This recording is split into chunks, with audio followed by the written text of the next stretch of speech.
On va vivre une web rencontre avec Teddy Riner. Mais avant de débuter cette web rencontre, nous allons retrouver dans quelques instants Monsieur Jean-Yves Carrier, directeur général du Crédit Agricole des Dividendes et qui représente la Bretagne. Oui, bonjour Thierry, bonjour Bonjour à Yves. toutes et à tous. Alors c'est un très grand plaisir, bien sûr, que je vous accueille au nom du Crédit Agricole en Bretagne pour cette web rencontre exceptionnelle, comme vous l'indiquez. Qu'un grand plaisir aussi et un grand honneur que j'accueille Teddy Riner, donc il nous fait le plaisir d'être parmi nous dans une période bien chargée pour lui, puisque nous sommes à moins de 100 jours d'un rendez-vous tout aussi exceptionnel que sont les JO. Alors, le Crédit Agricole en Bretagne, qui fédère les quatre caisses, est bien sûr très attaché au monde associatif et au sport. Et nous sommes particulièrement en ce moment où ce monde traverse une période un peu délicate, hein, avec cette désorganisation qui est liée à la pandémie. Donc nous sommes encore plus proches d'eux.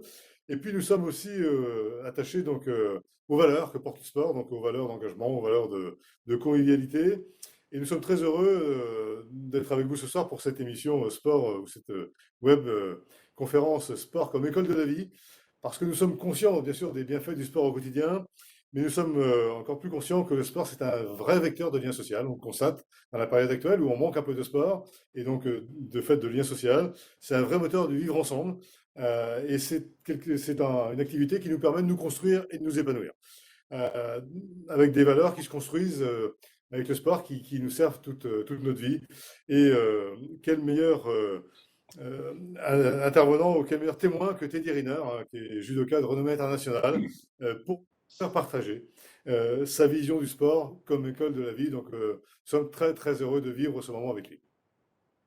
Merci beaucoup Jean-Yves et heureux de vous avoir parmi toute l'équipe organisatrice avec le Crédit Agricole Bretagne et en particulier vous qui représentez la caisse d'Ille-et-Vilaine. Alors c'est vrai, on en parle, Teddy va être avec nous pour cette rencontre sur un terrain sportif qui n'est peut-être pas le terrain habituel, il est plutôt habitué quand même à nos tatamis, mais en tout cas à chaque épisode que Teddy intervient, on arrive et on émerge complètement dans un univers incroyable, qu'on soit sportif, qu'on soit artiste, homme ou femme de médias. On va le voir, on va l'écouter sous un autre angle.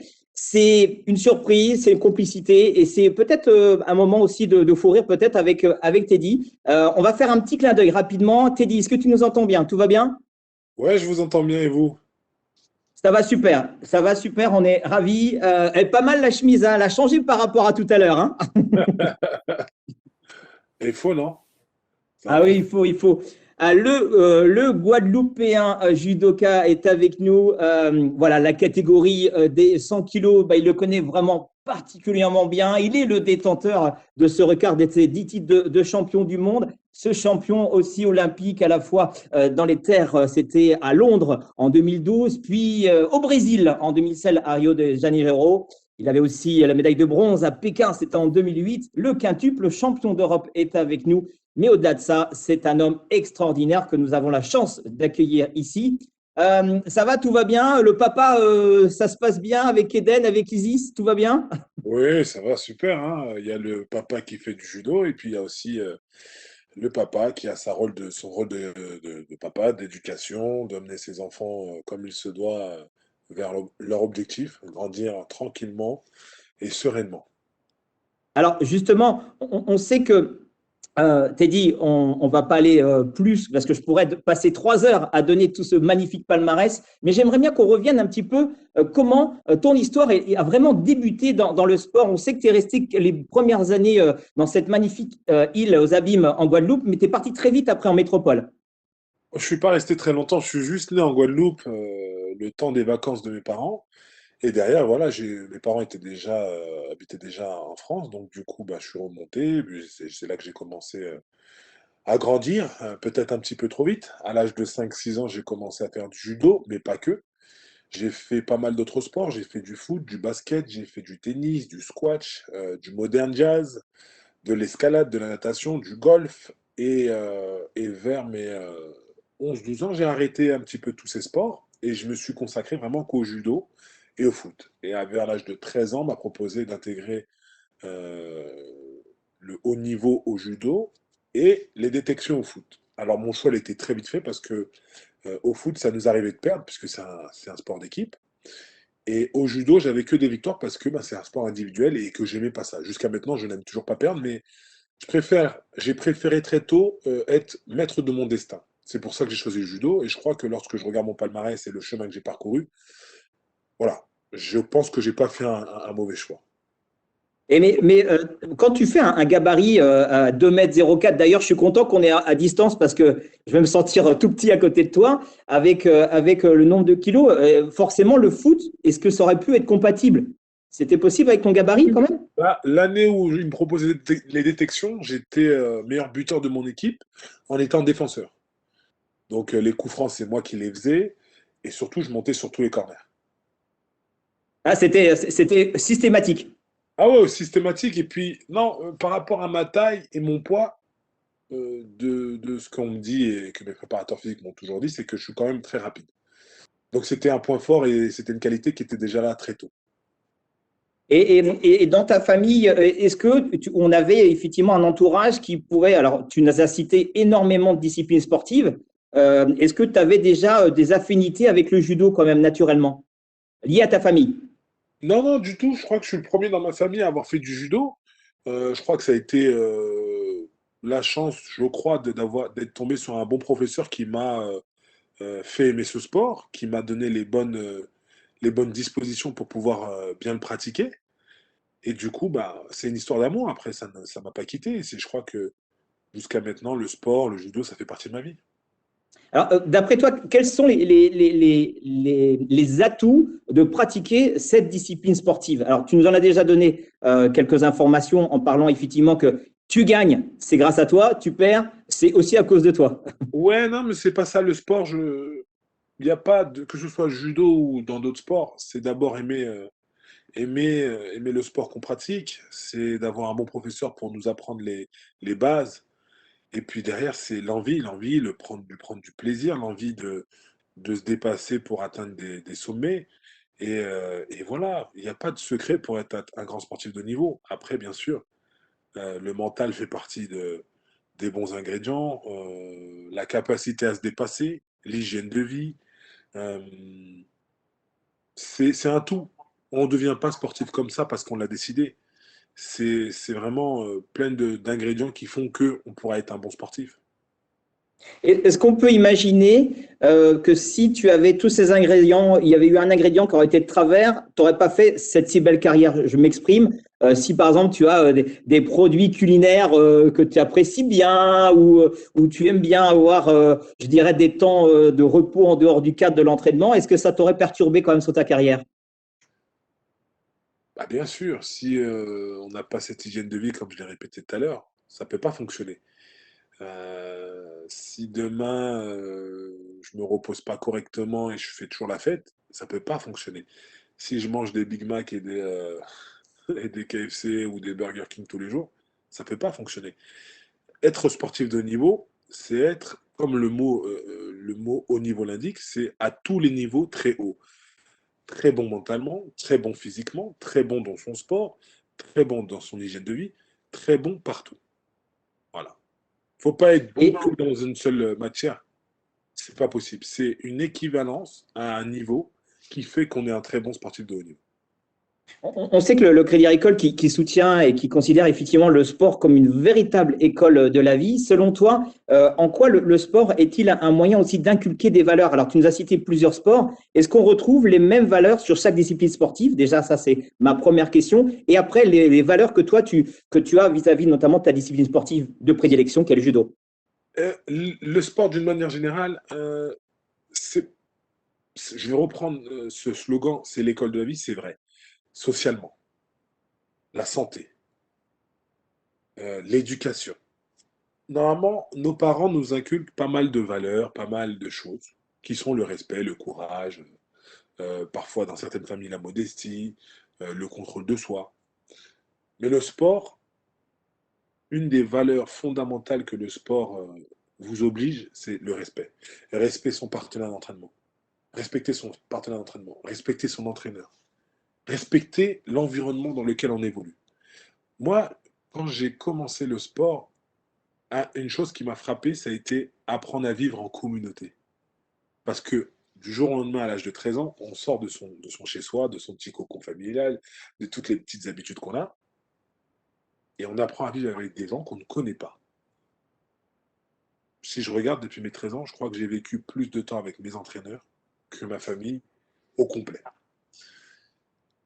J'ai appris à connaître des gens que je ne connaissais pas. J'ai appris à naviguer avec des gens que je ne connaissais pas.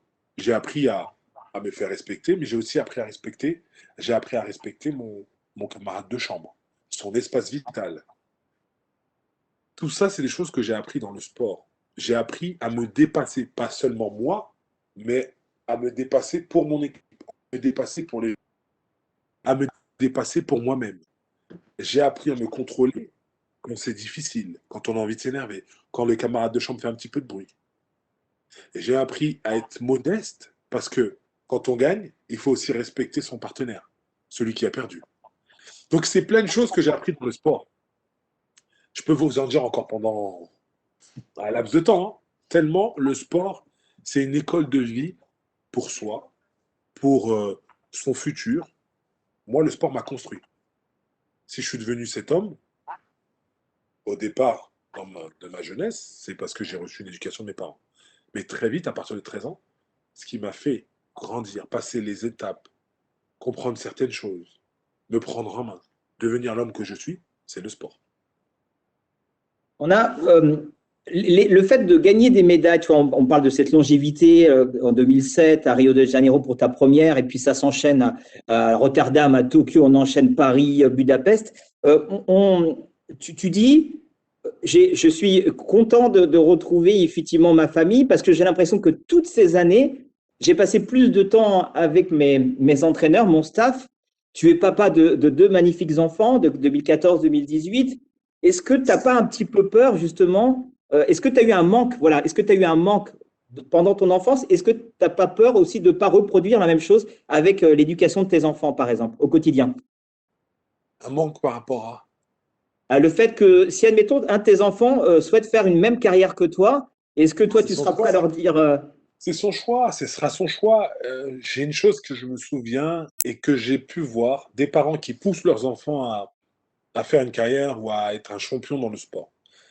Et l'exemple que moi j'ai reçu de mes parents. Moi, tous les sports que j'ai fait, c'est parce que je le voulais. Mes choix de carrière, mes choix de sport, à aucun moment mes parents n'ont interféré. Ils m'ont toujours laissé le choix. Et la chose que mes parents me répétaient avant chaque grosse compétition, qu'elle soit importante ou pas, c'est fais-toi plaisir. Donc, la chose que je peux dire, c'est avant tout, c'est de se faire plaisir. C'est de euh, faire ses choix pour soi. Mes enfants, demain, lorsqu'ils me diront je veux faire ça, je leur dis très bien, pas de problème. Si ça te fait plaisir et si tu as envie, fais-le. Derrière, si tu veux faire une carrière et que tu me poses des questions, je te répondrai. Mon fils, j'ai essayé de le mettre loin du judo. Je l'ai mis dans le karaté, je l'ai mis dans le basket, dans la natation. Et il y a peu de temps, ce petit garnement m'a dit pourquoi tu veux pas que je fasse du judo? Je lui ai dit c'est mieux pour toi que tu fasses un autre sport pour grandir tranquillement, pour pas qu'on t'embête à cause de moi. Et il me dit non, c'est parce que tu as peur que je batte tes records. J'ai regardé mon fils et j'ai regardé ma femme, j'ai dit ok, très bien, tu l'as cherché, vas-y, bonne chance mon fils. il a déjà un bon gabarit parce c'est Eden, hein, il est de Ouais, c'est ça. 2014. Ouais, il est Il a très un bon grand. gabarit déjà? Il s'habille en 14-15 ans. Pour un enfant de 7 ans, ouais. Oui, c'est plutôt pas mal. Il est dans les tracés de son papa. Mais d'ailleurs, comment ça peut se vivre? Parce que tu vois, tu parlais, tu l'écartes un petit peu de ce cercle judo, un peu à l'image qu'on pourrait donner, tu sais, d'un Yannick Noah avec son papa footballeur professionnel et son fils qui est basketteur. On peut penser aussi qu'il y a une part de génétique quand même dans le sportif de haut niveau à terme, pas que le mental, mais aussi le physique. Le physique, c'est une chose. Mais je connais pas mal de grands qui ont un physique hors norme, mais qui ne savent pas utiliser. Donc, oui, au départ, il y a de la génétique. Mais si cette génétique, tu ne sais pas l'utiliser ou tu ne sais pas te déplacer dans ton corps, ça sert à rien. Combien de lourds ou grandes personnes je connais qui ne savent pas utiliser leur corps? Donc, Je dirais pas que c'est que la génétique, je dirais pas que c'est que le physique. Je dirais que c'est un tout. C'est comment se servir de son cerveau, comment servir de son physique et comment reproduire tout ça et combiner les deux. Et quand tu arrives à faire cette combinaison, aujourd'hui, alors il te chambre, mais c'est sympa, mais le papa que tu es et la maman qui accompagne au quotidien ces sportifs en herbe et ta carrière, est-ce que vous le vivez bien? Est-ce que, par exemple, il va te dire, ah bah papa, tu vas partir à tel endroit, tu vas me manquer. C'est pas pareil que quand tu avais 13 ans, là, c'est différent quand même. Bien sûr, c'est normal, ça fait partie du jeu aussi. On ne réussit pas une carrière sans casser des œufs, hein. Forcément, il y a des pour et des contre, hein. Le bon côté, c'est que papa, il a la chance d'avoir une famille qui comprend et qui l'accompagne. Mais la contrepartie, c'est que je vois un peu moins mes enfants. C'est qu'il y a un manque de ce côté-là, bien sûr. Qu'on essaye tous ensemble de pallier. Attention. Mais en tout cas, moi, mes enfants, je fais vraiment très attention à ce qu'ils ne ressentent pas le manque, mon absence. Et dès que je peux, je les emmène, bien sûr. Ouais. On a dans le développement du sport, ces valeurs, c'est ce qu'on disait, des bienfaits aussi, ces pratiques qu'on a alternatives, notamment dans le contexte actuel. Alors, selon toi, qu'est-ce on va attendre du sport aujourd'hui et de son avenir? Puisque là, on est clairement depuis mars 2020 en grande situation. À la fois, alors, je vais te donner un complément, ta vision sur le sport amateur et aussi le sport professionnel. Voilà, deux visions différentes peut-être. Le sport professionnel, on est d'accord, qu'il y ait Covid ou pas Covid, ça continuera. Ils nous le montrent chaque jour. Et ils ne sont pas plus impactés que ça. Pourquoi? Parce que le sport professionnel, c'est juste une question de chiffres.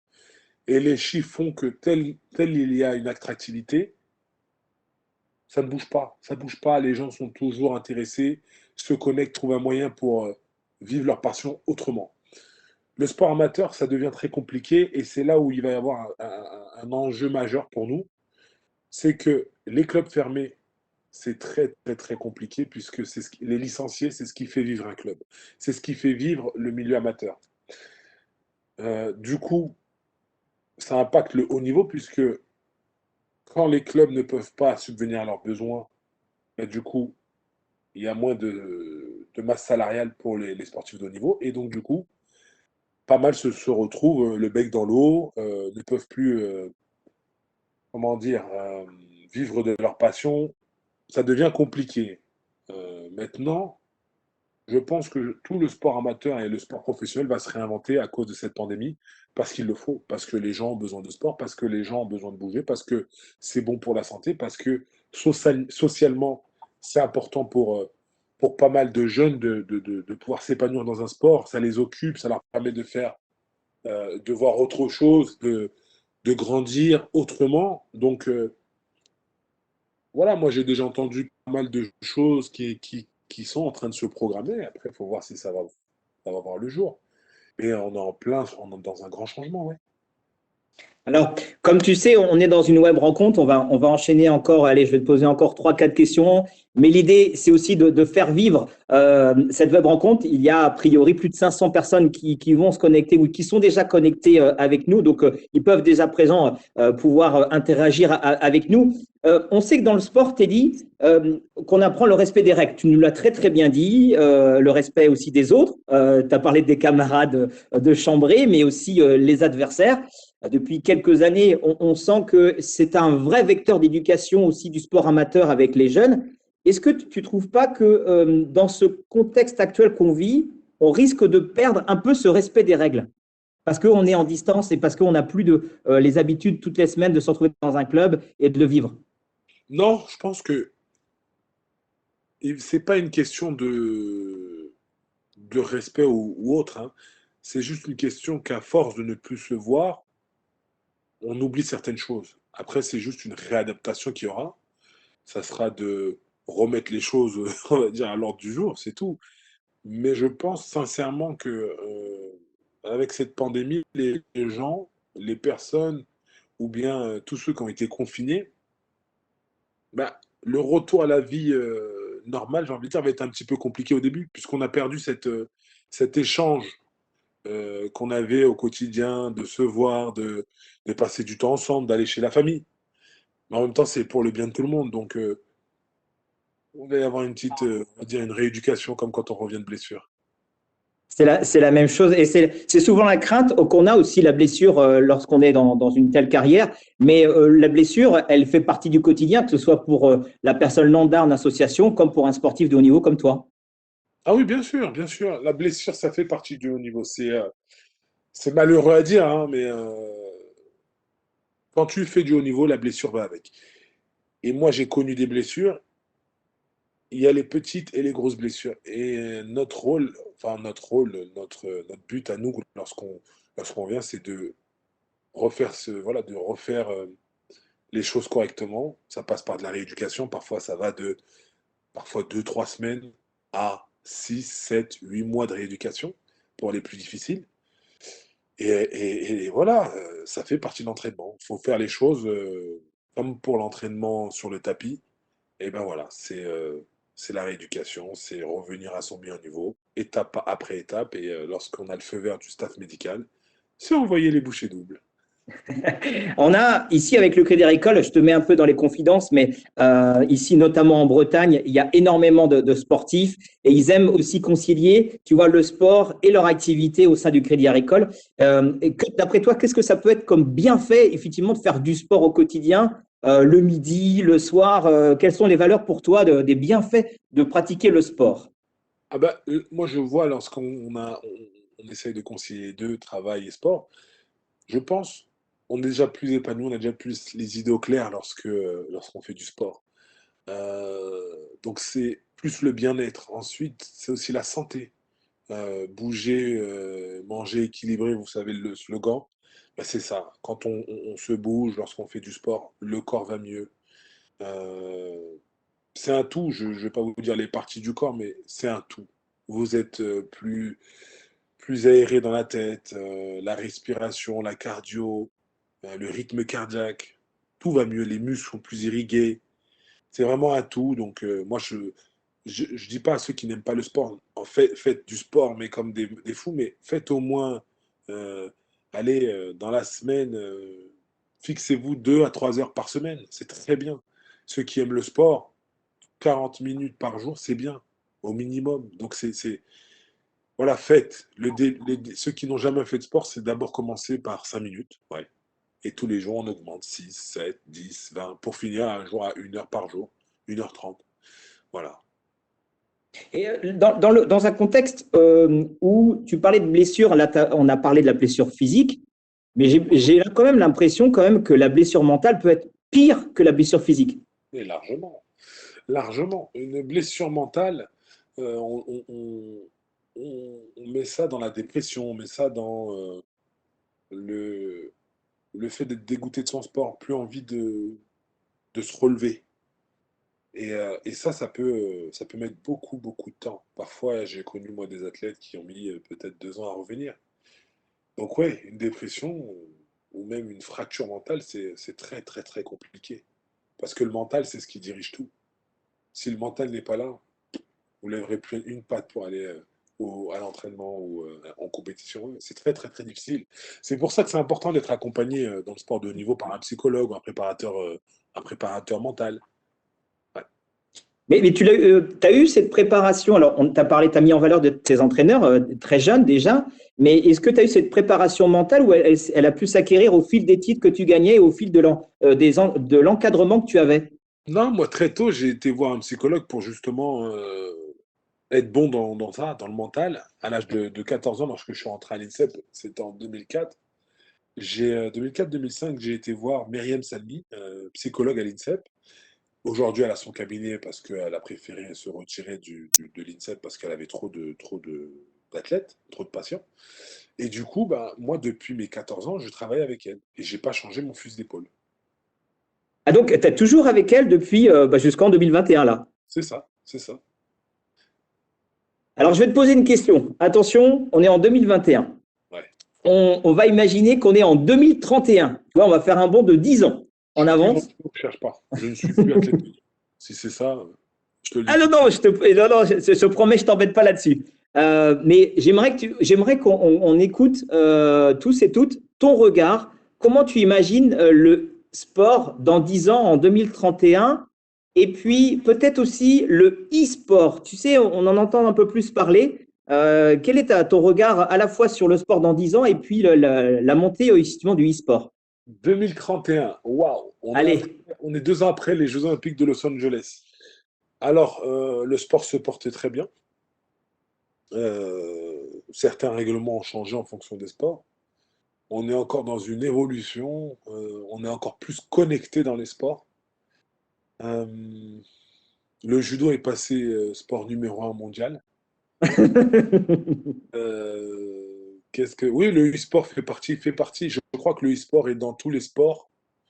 Donc du coup, ben, à chaque championnat du monde, championnat d'Europe dans les sports, différents sports, à chaque fois, c'est championnat d'Europe e-sport et championnat d'Europe pratique.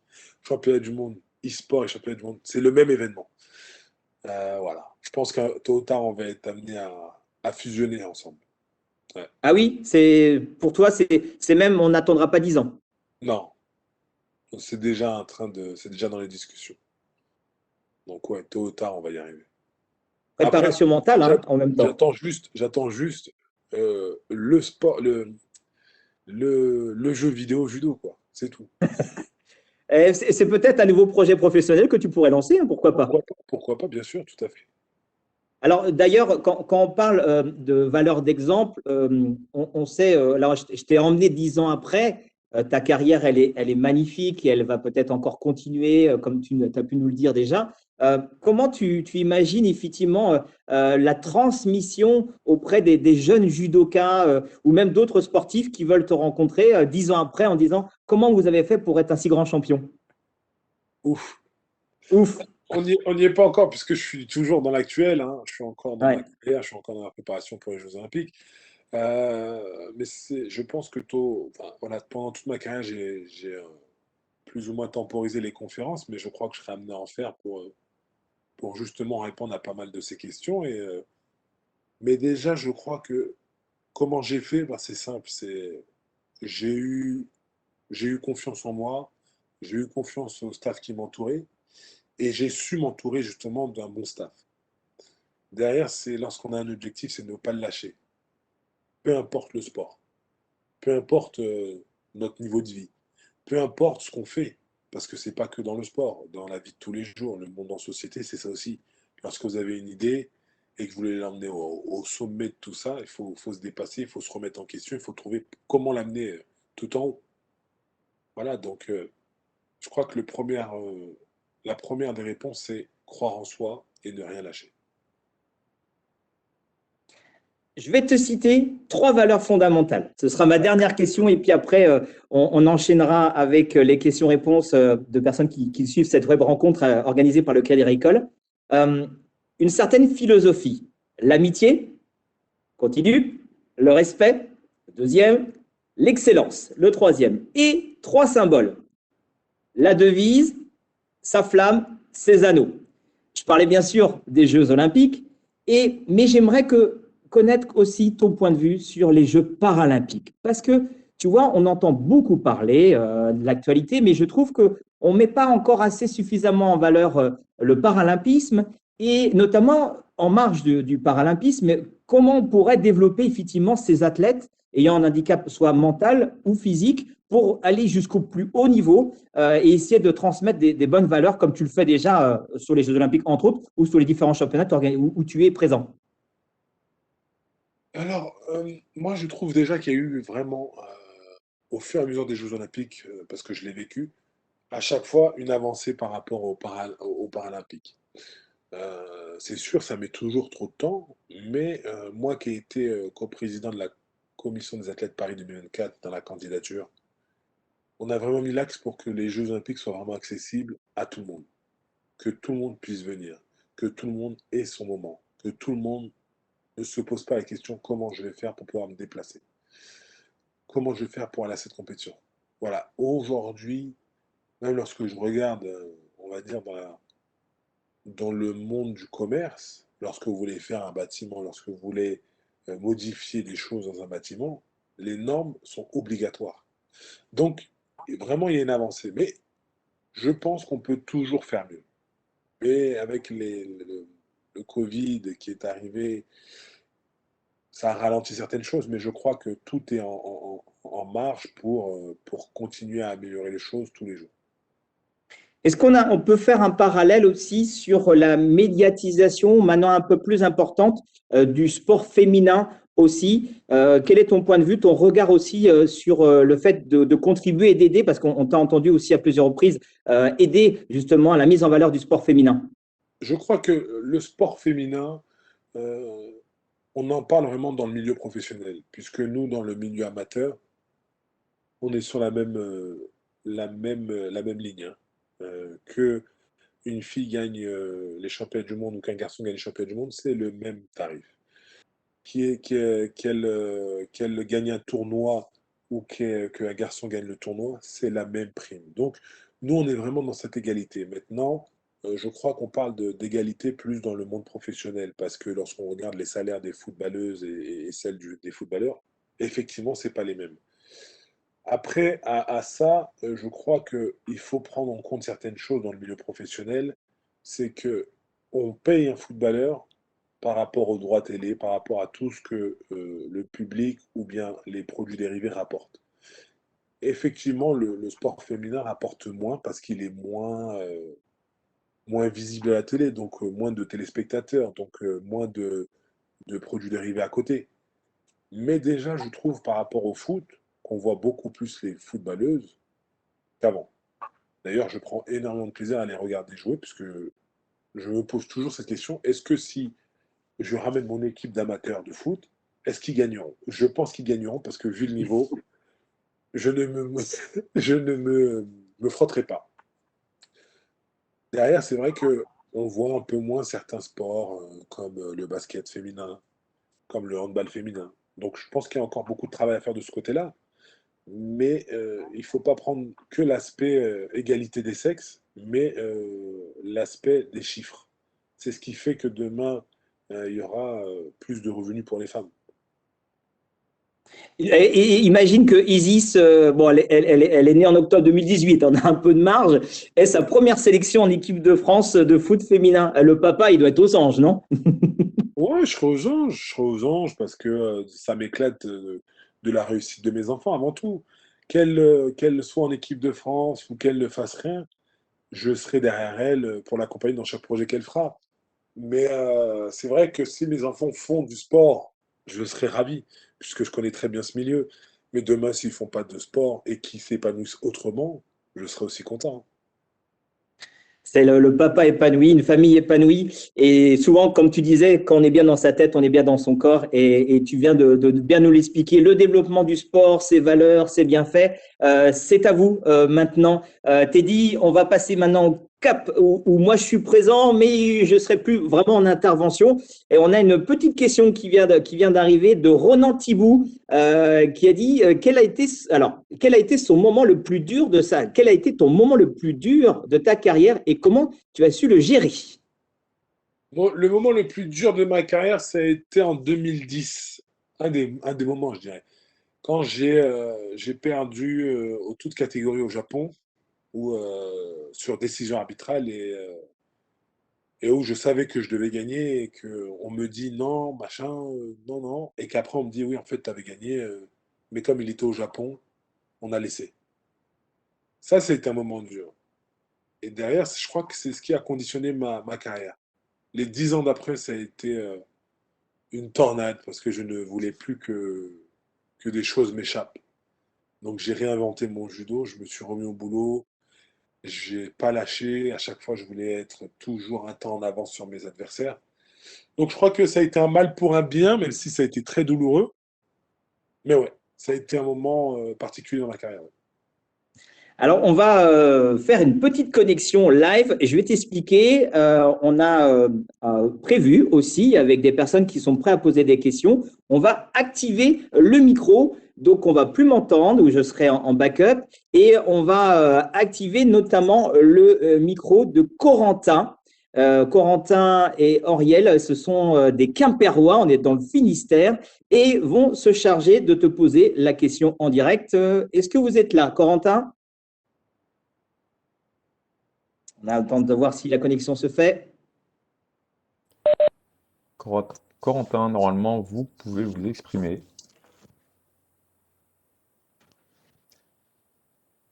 Alors, à moins que Corentin ait un problème de micro, malheureusement. Écoute, je viens de recevoir sur mon profil sa question. On va peut-être attendre encore quelques instants. Est-ce que Corentin, vous nous entendez ou pas? C'est bon? Vous pouvez, hein, vous avez le droit à l'activation de votre micro. Allez, je pose la question à Teddy. Corentin souhaitait te poser quel a été ton plus grand bonheur sportif, Teddy? Moi, je crois qu'un de mes plus grands bonheurs sportifs, ça a été mon premier titre mondial en 2007 et puis mon premier titre olympique en 2012. Ouais. C'est vraiment ces deux titres qui, c'est ton plus grand bonheur sportif. C'est même pas encore durant ta carrière, parce que même ta carrière junior, elle est top dès le départ. Est-ce que c'est pas le Oui, premier titre où tu soulèves un trophée? oui, parce que oui, forcément, c'est une fierté, mais quand on est à l'INSEP et quand on est aux côtés d'autres champions et qu'on voit ce mur où il y a tous les champions du monde et champions olympiques, on ne voit pas champion d'Europe junior, champion du monde junior. On pense qu'à une seule chose, c'est un jour pouvoir l'être. Bien sûr, j'ai toujours été fier d'être champion d'Europe junior et champion du monde junior. Mais quand on est champion du monde senior en étant junior, c'est exceptionnel. Quand à 18 ans à peine, vous décrochez ce titre, alors qu'on vous dit c'est en général c'est vers 27 ans, 30 ans, ça, voilà, c'est un souvenir inoubliable. Ouais, je comprends mieux maintenant ton point de vue sur la question. Alors, je ne sais pas, on va réenchaîner avec une autre question. Alors, on va essayer de donner la main Clément Priol. Alors, je vais demander à Nicolas de lui donner la possibilité de poser la question. Clément, est-ce que vous nous entendez? Pour l'instant, je n'ai pas de retour. Alors, je suis désolé, mais Clément, excusez-moi, je le cherche dans la liste des participants pour effectivement Merci tenter beaucoup, de lui ouvrir Nicolas. le micro. Et malheureusement, je ne le vois pas. OK. Clément. Alors, j'ai la question de Clément qui s'affiche sur ma section. Teddy, la question de Clément Priol. Bonjour. À quoi peut être liée une blessure psychologique? À quoi? Alors, une blessure psychologique, ça peut être lié à pas mal de choses. Vous savez, on est des êtres humains avant tout, les sportifs, donc c'est peut-être dans le cocon familial, quelque chose extérieur à la vie sportive, comme ça peut être une défaite, une blessure, un décalage des Jeux Olympiques à cause d'une pandémie. Donc ouais, c'est pas mal de choses qui font qu'on peut avoir ce type de problème. Mais si on est bien entouré, si on a les bons psychologues, ça se règle. Ça se règle, ouais. Mais comme tu disais, c'est une blessure qui peut être 15 jours, 3 semaines, comme ça peut être 1 an, 2 ans aussi. Ça peut être très compliqué. Bien sûr, ça peut être très compliqué si déjà on ne sait pas qu'on est en dépression, si on ne sait pas qu'on a un problème mental, oui. Mais en général, on est bien entouré, normalement. Allez, j'espère que… Ah oui, oui, tu voulais rajouter? J'allais tacler un petit peu les sports, mais c'est pas grave. Non, non, mais vas-y, je te laisse, je te laisse. En général, on est très bien entouré dans le monde professionnel. Le monde amateur, on a encore ce problème à se dire. En fait, on a beaucoup d'entraîneurs, beaucoup de gens qui pensent que la psychologie n'est pas importante, sauf que c'est elle qui détermine et qui fait tout le reste du travail. Si la psychologie va, tout va. Si la psychologie ne va pas, là, c'est un peu plus difficile. J'ai connu, moi, des entraîneurs dans certains sports qui pensaient qu'ils pouvaient faire préparateur physique, entraîner et ensuite aussi faire le coach mental. Aujourd'hui, on a la chance de pouvoir avoir pas mal de personnes qui savent faire bien quelque chose dans leur métier. Avoir un préparateur physique pour le physique, avoir un préparateur mental ou un psychologue pour le mental et avoir un entraîneur spécifique à son sport pour son sport. Pour moi, c'est ça les critères qui font qu'on est bien entouré et qu'on a un bon staff. Ce que tu dis, c'est qu'en fait, il faut que tu t'entoures d'une personne ayant une spécificité et pas une personne ayant des généralités. C'est ça? Ouais, exactement. On peut pas être préparateur physique, préparateur mental, et il faut forcément dissocier les deux, entre autres. Non, faut pas. Voilà, c'est ça. Je sais pas quand toi dans ton boulot, tu sais ce que tu dois faire. Demain, tu vas pas me dire, je sais tout faire, c'est pas possible. On est bon dans ce ce qu'on sait faire. Tu ne peux pas demain t'inventer judoka ou entraîneur de judo. En fait, c'est Je exactement suis ça. content, je suis pas dans ta catégorie. Ouais, mais c'est ça que j'essaie de te dire. Moi, je suis un combattant. Demain, tu me demandes d'être, je sais pas, un entraîneur de judo. Non, je vais te dire, attends, je vais d'abord travailler mes gammes, savoir qu'est-ce que c'est exactement un entraîneur de judo, même si j'ai côtoyé mon entraîneur pendant des années. Je te perfectionne dans quelque chose avant de pouvoir dire je sais faire. Même si aujourd'hui je sais ce que c'est la préparation mentale, je ne vais pas te dire demain je suis psychologue. Hmm. Chaque Et chose et chaque personne doit rester à sa place. mais tu as l'image, regarde, tu parlais d'une reconversion ou autre, mais regarde Zinedine Zidane, le talent, le palmarès et le fait d'être entraîneur. Sauf qu'avant de devenir entraîneur, il a été étudié, il a été se perfectionner. Voilà, exactement. Eh oui, C'est bien, on va faire un petit clin d'œil à Media School avec le School of Sport, c'est pas mal, c'est parfait. exactement. Alors, alors, on va essayer de donner la main. Je viens de voir sur ma section. Est-ce que Sylvie Palis nous entend, Sylvie? Est-ce que Sylvie nous entend? Sylvie, vous pouvez nous parler.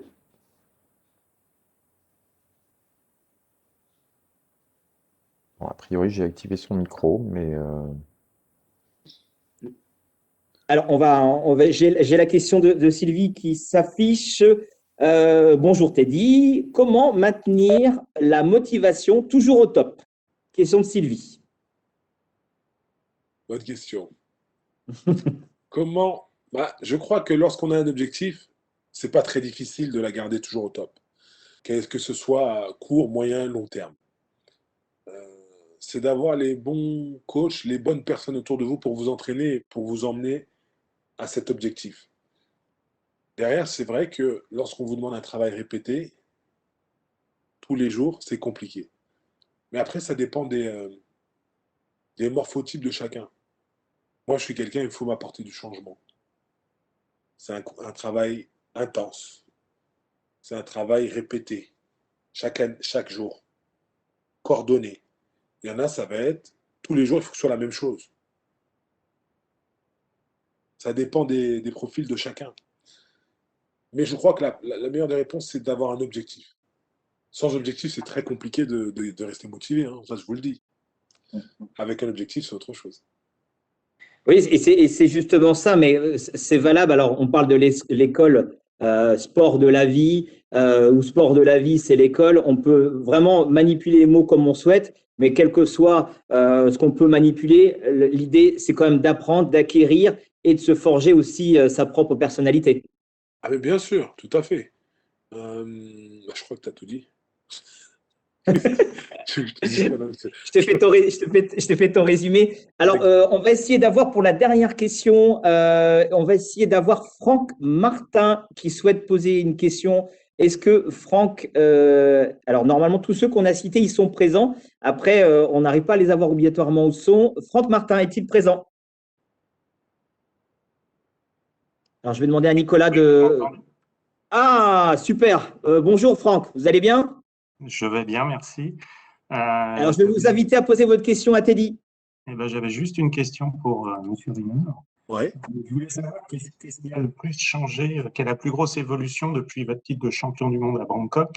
Et ce jour-là, je me permets juste de dire que je t'ai croisé à l'embarquement du retour. Et je voulais savoir vraiment ce qui a changé entre ce premier titre de champion du monde et la carrière que tu as eue derrière.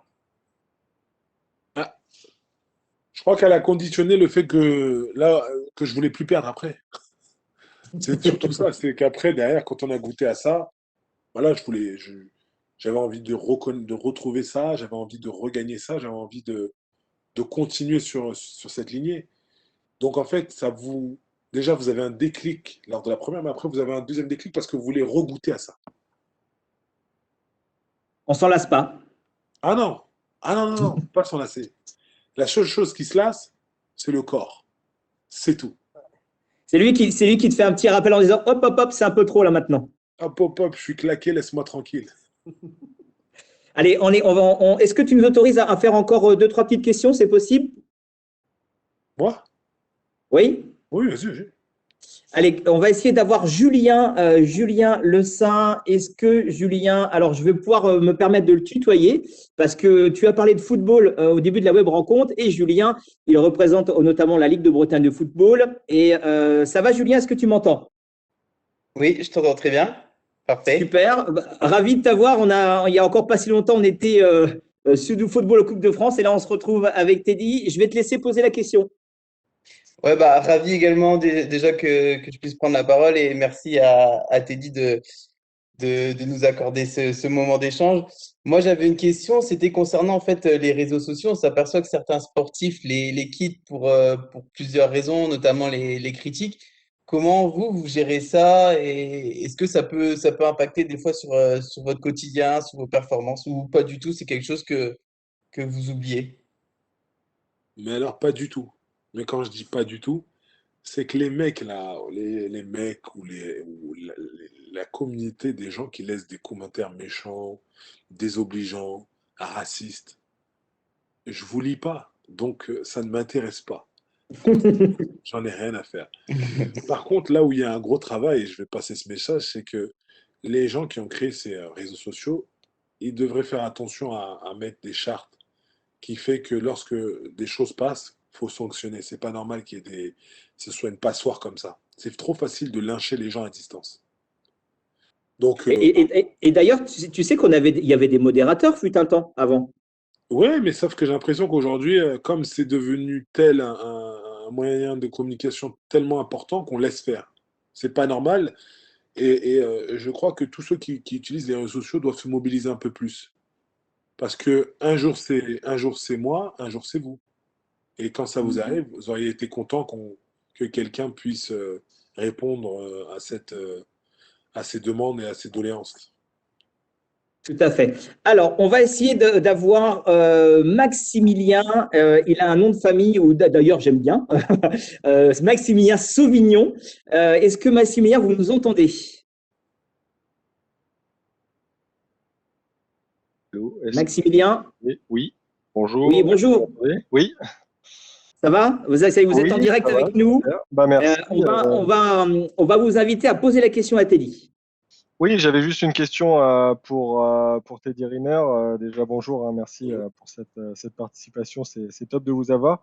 Juste une question, c'était pour savoir si vous aviez un lien avec la Bretagne en particulier, si vous connaissez la région ou si vous aviez des attaches. J'ai deux, j'ai deux, j'ai deux, trois liens. Le premier lien, c'est que j'aime les crêpes. Ça, c'est pas négligeable.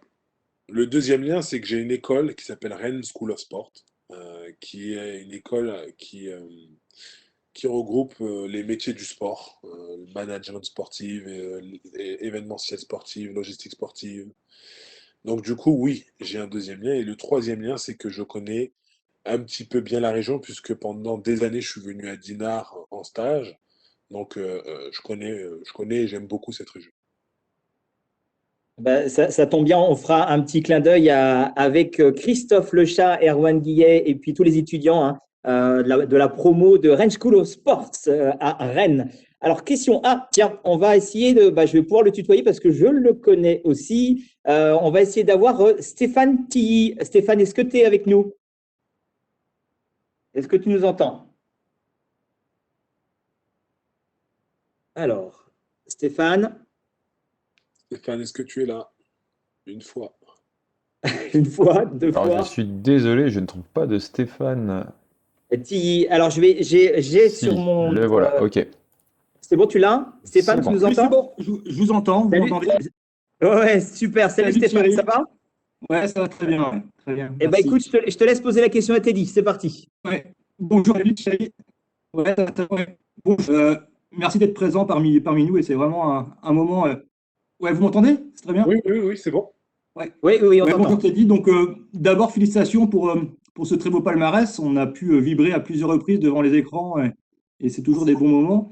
Je voulais savoir, moi, si tu n'avais pas été judoka, vers quel domaine professionnel tu te serais tourné? Parce qu'on a des postes à pourvoir dans les Côtes d'Armor. Donc, si tu es preneur après ta carrière. On est d'accord. Quand tu parles hormis le judo, on dit hormis le sport ou Hormis le sport, judo. ouais. Parmi le sport, je crois que j'aurais été dans les affaires. J'aime bien le milieu de l'entrepreneuriat, créer, pouvoir faire quelque chose, créer sa start-up. J'aime beaucoup. Ouais. Clairement, je serais dans le commerce. Ceci dit, parallèlement, tu as aussi fait des études. C'est ce que tu disais, en fait, le parallèle avec Zinedine Zidane, c'est que tu as aussi pu suivre quelques écoles quand même, hein. Ouais, j'ai eu la chance d'être à Sciences Po 2, 3 ans. J'ai fait quoi d'autre? J'ai fait un peu de management. Et puis après, je me suis perfectionné un petit peu plus dans l'anglais. Mais ouais, franchement, je suis très content.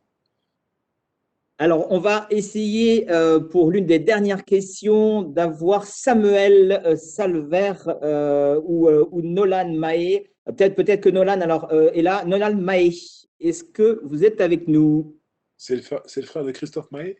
Non, je plaisante. Je ne sais pas. Tu veux que je lui pose la question en premier? Non, je pense que tout le temps, on doit lui demander. Écoute, en attendant que Nolan arrive, je vais te poser une question off. Tes styles musicaux, est-ce que tu aimes bien écouter la zik quand tu arrives avant d'une compétition? Obligatoire. La musique, c'est comme une carapace. Ça me permet d'être bien, ça me permet de me mettre dedans. Et je suis quelqu'un d'éclectique, en fait. J'écoute vraiment de tout. Donc, ouais. J'allais te citer des musiques, mais en fait, j'écoute vraiment de tout. Mais j'arriverai à avoir un morceau, t'inquiète, hein, je vais travailler au corps et je vais te trouver les morceaux. Alors, est-ce que Nolan est avec nous? Alors, en théorie, oui, La Oui, pauvre. merci Nicolas.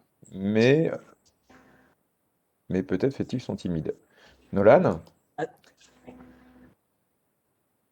Non, il veut pas. Alors, j'ai Nicolas, je vais prendre la main sur la question de Nolan. Teddy, il voulait te poser cette question. Comment arrives-tu à perdre autant de poids en pas beaucoup de temps quand tu reviens de blessure? Bah, c'est simple. J'ai à mes côtés deux personnes qui sont Julien Corveau et Brieux Gobet. C'est des spécialistes de la haute performance et du coup, bah, aujourd'hui, c'est eux qui s'occupent de ma préparation physique et aussi de ma nutrition. Du coup, bah, en fait, c'est drastique. Ils ont commencé à me faire des repas pesés. Je peux vous dire que même si on veut pas, on perd vite. Donc, il n'y a pas le choix. Et puis par rapport à tous les entraînements qui m'ont mis, ça va de pair en fait. Et c'est automatique en fait. En très peu de mois, j'ai perdu pas mal de poids, mais pas, on va dire, pas mal fait, bien fait, qui ne vous mettent pas dans des états de fatigue ou d'énervement, mais qui vous mettent dans un état de bien-être et de performance. Teddy, on arrive à la fin de cette web rencontre. Que te dire, on est vraiment, vraiment heureux avec le Crédit Agricole Bretagne de t'avoir accueilli pour cette web rencontre. On aurait 30 millions de questions à te poser, mais on attendra peut-être dans 1 an, 2 ans.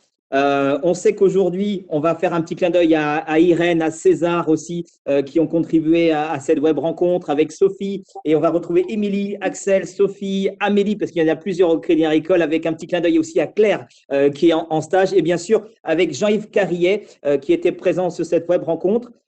J'ai que 2 mains, je croise 2 doigts, mais je peux en faire 30 millions partout. On sera tes premiers supporters et fais-nous vibrer comme tu as pu le faire à Marrakech, à Budapest, à Astana, et j'en passe, c'est des meilleurs.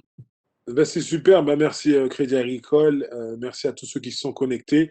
Je fais un big up à mes élèves à Rennes School of Sport, pas Paris School of Sport, à Rennes School of Sport.